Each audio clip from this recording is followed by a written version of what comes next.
Everyone, welcome to the final week 10 of our bridge science lesson. So I have had a fantastic time and really enjoyed looking at all the amazing scenes that you've made for your bridges, and then also watching you add your fantastic bridges to those scenes. It's been a really great past couple of weeks, and I really hope that you've enjoyed this whole unit as much as I have. So this week it is our final week, so it's presentation week. So to present our bridges, we're going to go over some of the details of our bridges, or the specifications, and we're going to present those. Either you can do a worksheet that I'll pop up on the activity, so on Seesaw, or you can present it very similarly to how I'm going to do it today with you. So just a short presentation all about the bridge. If you're going to do the video recording, I would love it if you could follow a similar structure to what I will do today, and you can find that structure on the worksheet as well. Don't feel like you have to complete the worksheet. You can do the worksheet or the video, or you can do both. It's up to you.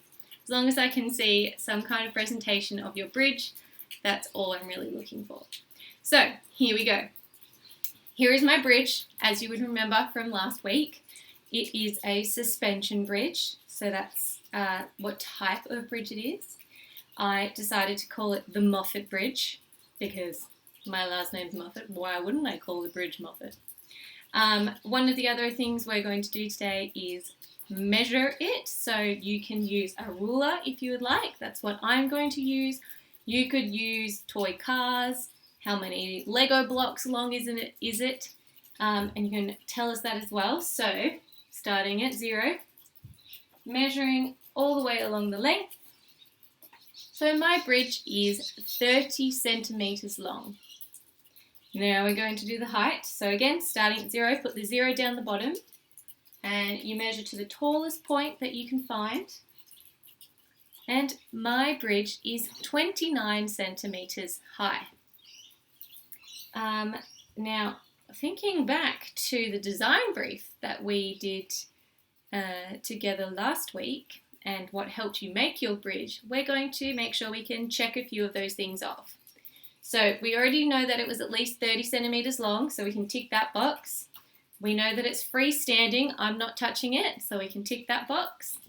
I think you can see that it's made out of some paper rolls, so that's another tick. Now the other thing is it strong enough to hold up 2 apples? So I've got 2 apples. Let's have a look. Now if you don't have apples, you don't need to worry. You can do 2 bananas, or 2 oranges, or 1 banana and 1 orange, whatever you can find at home. So I've got 1 apple, 2 apples. It's looking pretty good to me. It's strong enough to hold up 2 apples. Tick. Now, the other thing or item that was in the design brief that we looked at last week was making sure that our bridge could fit into our setting. I think it fits pretty well, so tick, and that it can fit into a short story. So my little story involves who, what, and where. And I'm sure you're all capable of doing that because you've done so much fabulous work on it with Miss Bentley. So my short story is the children who live in the village can now walk across the bridge to go to school. So who? The children. Where they're walking across the bridge. And where are they going? To school. Easy. Fabulous. Okay, so the second last thing that I would like to hear when you present your bridge is what inspired you. So because my bridge is a suspension bridge, you might have already thought that my inspiration is the Golden Gate Bridge. And I love that bridge. I think it's one of my favourite bridges, maybe besides the Sydney Harbour Bridge, because that's pretty specky too. The Golden Gate Bridge is one of my favourite bridges because of how big it is and what an amazing display of human engineering it is. It's spectacular, and it always reminds me and always surprises me that humans were able to make that. I don't really know how to describe it, actually. I like it so much. Also, it's red, and red's one of my favourite colours, so that works great. And then the final thing that I would like to hear is, what do you like about your bridge? Is there anything in particular? Do you like the colour? Maybe you've painted yours. I didn't paint mine, but that's all right.